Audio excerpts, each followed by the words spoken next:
And a lot of people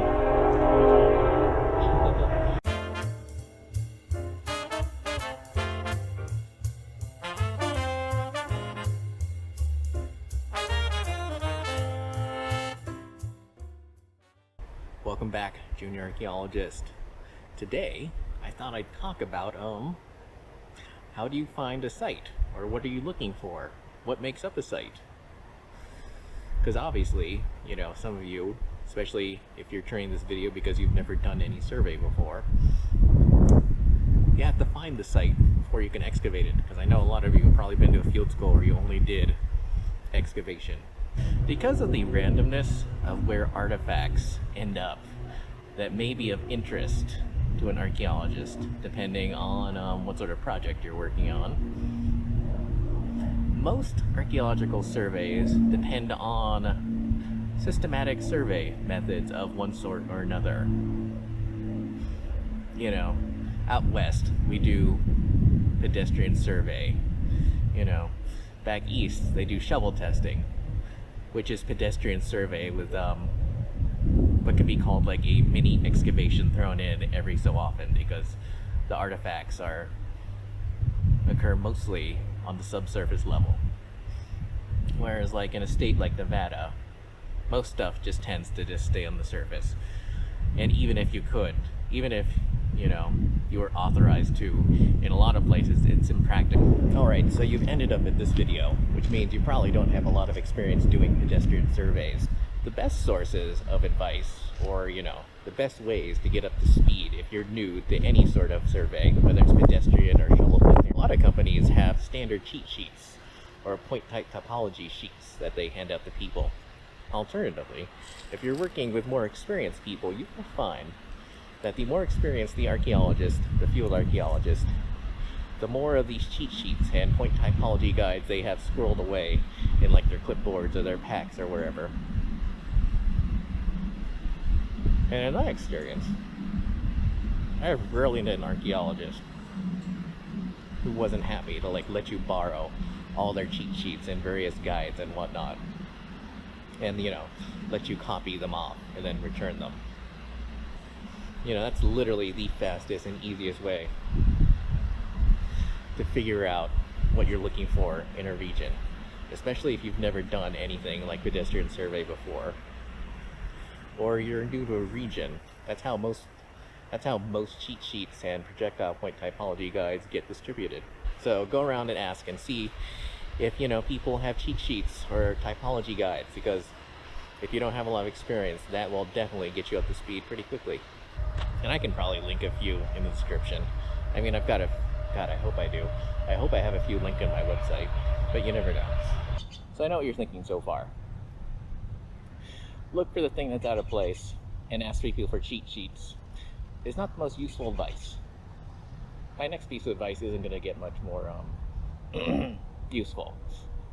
Basically, if you're looking for something more granular, like something specific, I can tell you that you will find historic stuff everywhere.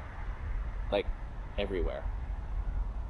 You will be shocked at these sorts of places where people, like, between 50 and I don't know what time you'd say the end of, or the beginning, I guess, of the historic period is, but anyway, you would be surprised at these sorts of places people would bring beer and drink, or, you know, have lunch, whatever. In fact, hang on.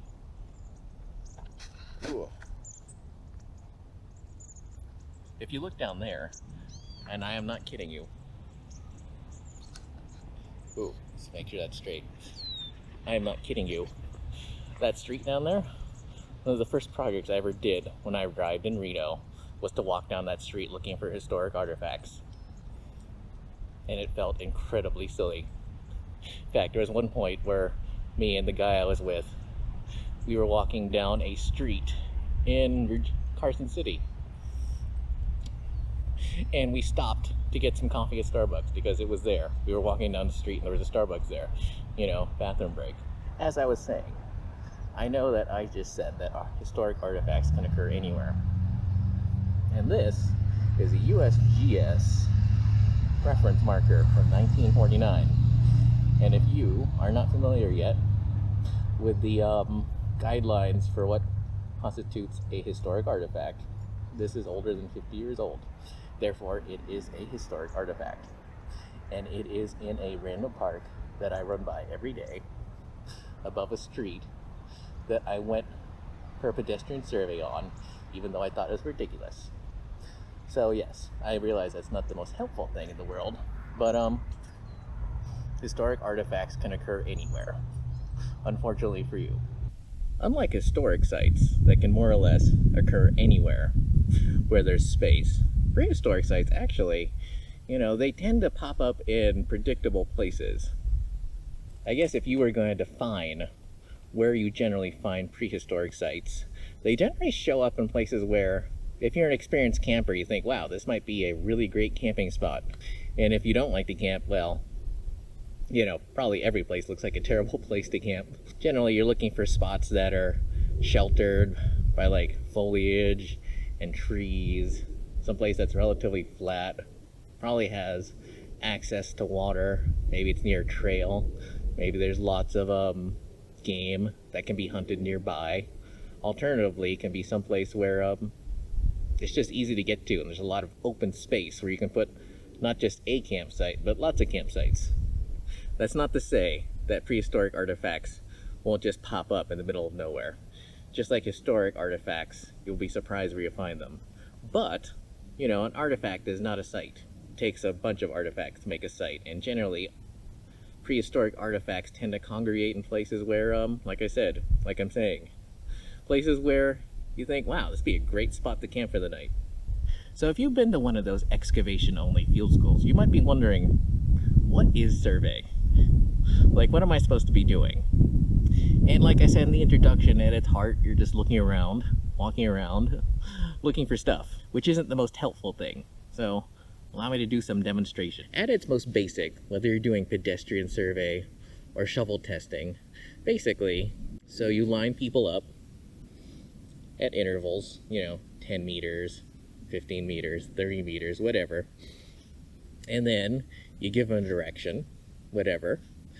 And then, you just set off walking, which sounds simple enough, but in practice is actually surprisingly difficult, especially judging by how many people always get lost or cross over other people's lines. So first practical piece of advice I can give you is get used to either pacing out or judging by sight how far you are from the next person. If you got the crew chief who lines you up via GPS unit, then it gets pretty easy, because you're just you look to your left or you look to your right, and you just maintain the distance that you were set at for the next person.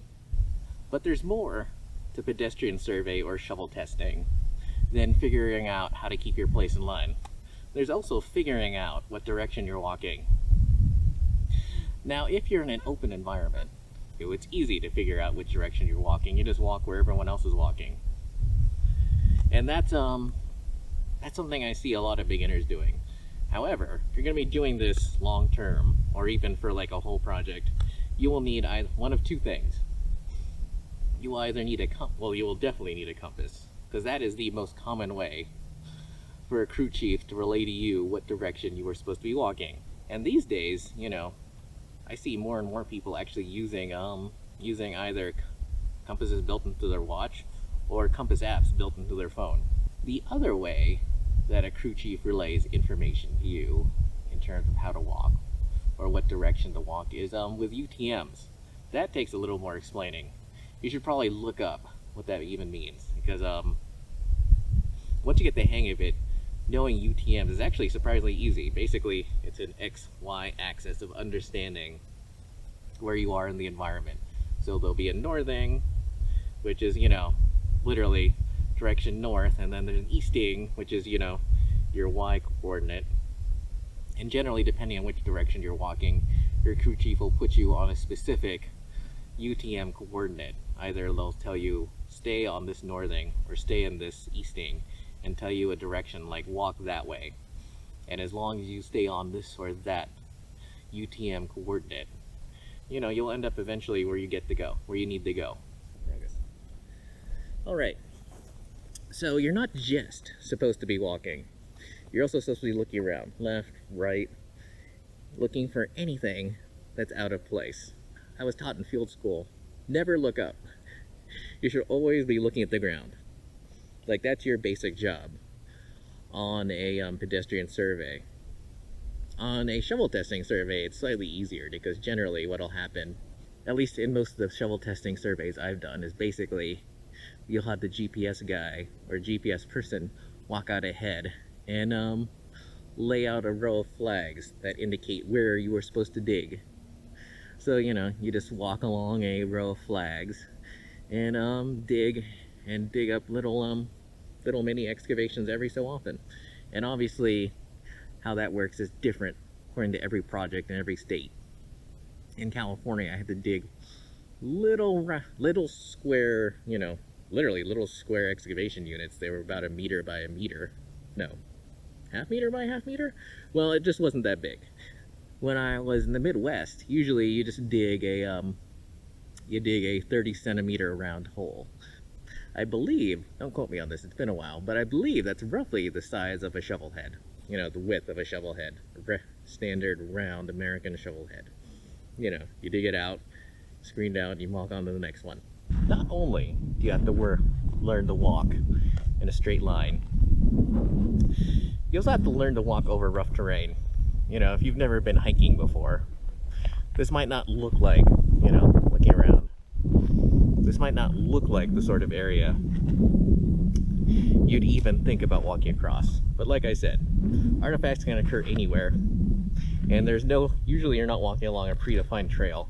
So I walked over mountain ranges like this a whole bunch.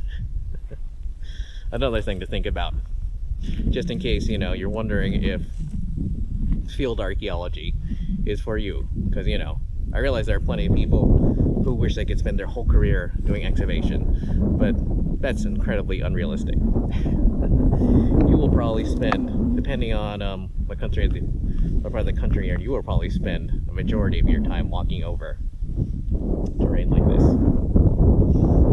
Alright, so let me get the camera flipped around and let's go pretend like we're looking for a site. Alright.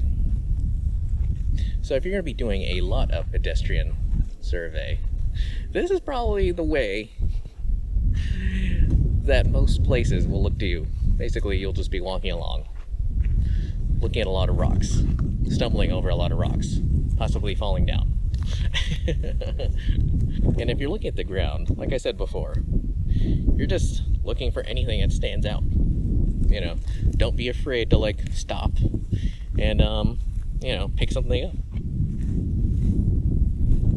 And as we walk along, obviously I don't really see anything here.